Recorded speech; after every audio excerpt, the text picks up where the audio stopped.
Hello everyone, welcome back to reacts. तो भाई बात करेंगे 2-3 टॉपिक्स को लेके, ठीक है? एंड उसके ऊपर एक लंबा कंबाइंड मैसेज देना चाहेंगे for both India and Pakistan. तो पाकिस्तान की न्यूज़ तो ये है जो बलूचिस्तान में हो रहा है एंड कश्मीर में हो रहा है। एंड इंडिया की न्यूज़ है सोनम वांगचुक रिलेटेड, उसके ऊपर भी देखेंगे ये लोग क्या, मतलब ऑनेस्टली घटियापन है यार, घटियापन है। चलो देखते हैं। देखिए, इसको ऐसे समझिए साहब, आज पूरी दुनिया के लिए, बल्कि भारत ही नहीं बल्कि पूरी दुनिया के लिए बड़ी खबर यह है कि भारत को मिटाने का सपना दिखने वाला पाकिस्तान खुद मिटने की कगार पर है। दुनिया में बलूचिस्तान नाम से एक नए देश का जन्म हो चुका है। यह बहुत बड़ी खबर है। बलूचिस्तान बन गया देश। भैया मुझे जाना है, तो इंडिया में एम्बेसी खुल गई है क्या बलूचिस्तान की? इंडिया ने रिकॉग्नाइज कर लिया बलूचिस्तान को? ये तो बता रहे हैं बन गया देश। पाकिस्तान ने अपनी करेंसी जारी कर दी है। बलूच नेताओं ने बलूचिस्तान को स्वतंत्र देश घोषित कर दिया है। बलूचिस्तान नया देश बन चुका है। बलूचिस्तान के 85% हिस्से पर नियंत्रण का ऐलान कर दिया गया है। सिर्फ यही नहीं, अंतरिम सरकार ने बलूचिस्तान का राष्ट्रीय ध्वज, वहां का नेशनल सॉन्ग, राष्ट्रगान, बलूचिस्तान की अलग करेंसी और अपनी अलग प्रशासनिक और रक्षा व्यवस्था लागू कर दी है। बलूचिस्तान की अपनी करेंसी, अलग देश बलूचिस्तान, टुकड़े टुकड़े पाकिस्तान। मतलब है कि जो पाकिस्तान आज से 55 साल पहले टूटा, एक 71 में आप कह सकते हैं हाफ, और 2026 में शायद साफ, अब और फिर से टूट गया। एक बांग्लादेश का नया जन्म हुआ है। अब मोहर लगना बाकी है। इसके लिए बलूच नेताओं ने भारत समेत दुनिया के सभी लोकतांत्रिक देशों से बलूचिस्तान के झंडे और करेंसी को मान्यता देने की अपील की है कि मान्यता दे दी जाए। इसके अलावा बलूचिस्तान की बागियों ने शहबाज शरीफ को बिना वीजा उनके देश में घुसने के लिए दोषी ठहरा दिया कि वीजा लेना पड़ेगा भाई पाकिस्तानियों का बलूचिस्तान में घुसने के लिए। इसके अलावा बलूचिस्तान ने पाकिस्तान के फील्ड मार्शल। चलो इस पे आते हैं। तो भाई बलूचिस्तान में हो क्या रहा है एग्जैक्टली? तो भाई वहां पे एक इनका पर्टिकुलर एक एक्स का अकाउंट है, ठीक है? जिसमें जो apparently represents the Republic of Balochistan, and उन्होंने आके इस टाइप का ट्वीट किया कि भाई अब हम सेंसस भी करेंगे, एंड ये चीज़ निकाली कि भाई अब हम सेपरेट कंट्री है, हम 85% ऑफ द कंट्री को कंट्रोल करते हैं। तो जो 85% है that is basically most of Balochistan, जो कि बहुत ही माउंटेनस एरियाज हैं, एंड 15% दैट दे सेइंग कि कैपिटल नहीं है उसके अंदर इंक्लूडेड। तो एग्जैक्टली हो क्या रहा है? एग्जैक्टली ये हो रहा है कि it is a war zone. वहाँ पे इतने ज़्यादा लोग मारे जा रहे हैं, ठीक है? सिविलियंस मारे जा रहे हैं, आर्मी के लोग मारे जा रहे हैं, पुलिस के लोग मारे जा रहे हैं, जो टेररिस्ट हैं वो भी मारे जा रहे हैं। तो it is a war zone, that is what's happening.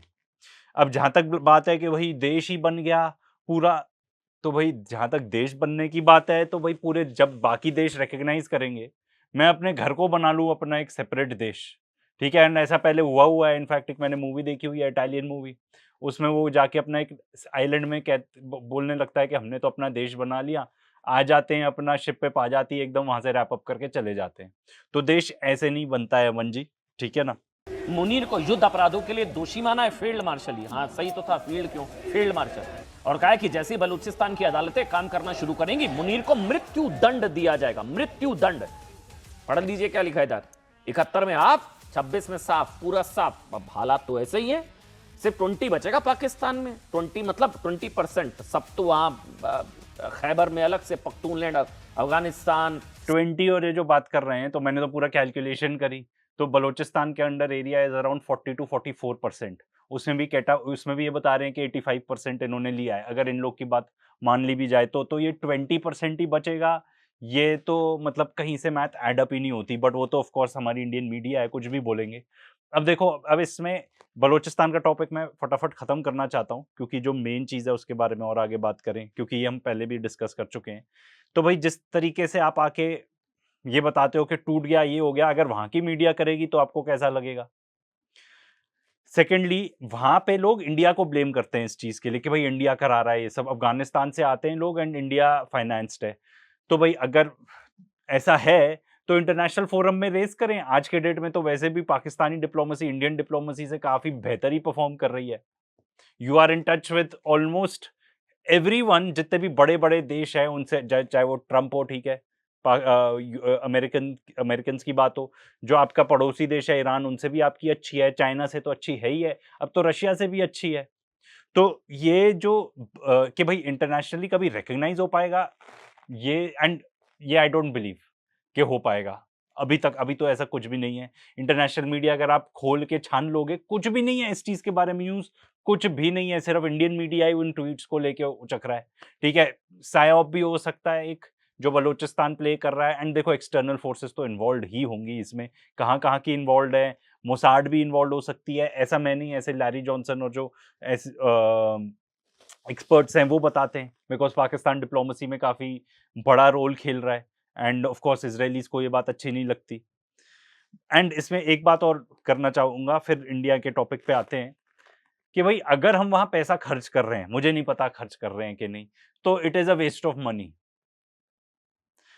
Balochistan में क्या होता है, हाँ, it may affect us, but ऐसा नहीं है वहाँ के, अगर मान लो पाकिस्तान टूट जाता है जैसे ये लोग कह रहे हैं, तो हमारे लिए तो बिल्कुल नहीं अच्छा होगा। वी वांट कि हमारे आस-पास वाले देश थोड़े प्रॉस्पर करें। अमेरिका क्यों इतना प्रॉस्पर कर पाता है? उसके पास आस-पास पीसफुल नेबर्स हैं। बिल्कुल नहीं है लड़ाई उनके साथ, वो पूरी दुनिया में लड़ाई करते रहेगा, अपने नेबर्स के साथ नहीं करेगा लड़ाई। तो हमारे को बिल्कुल भी सूट नहीं करता है। ये गौरव आर्या टाइप लोग भी आके बोलते रहते हैं, अरे हमको इतने पैसे दे देने चाहिए, इतने बिलियंस ऑफ डॉलर्स दे देने चाहिए। भाई हमारी देश में 60% जनता ऐसी है जिनको फूड ग्रेन सपोर्ट देना पड़ता है, नहीं, ताकि भूख से ना मरे। बेसिकली फूड ग्रेन सपोर्ट यही होता है।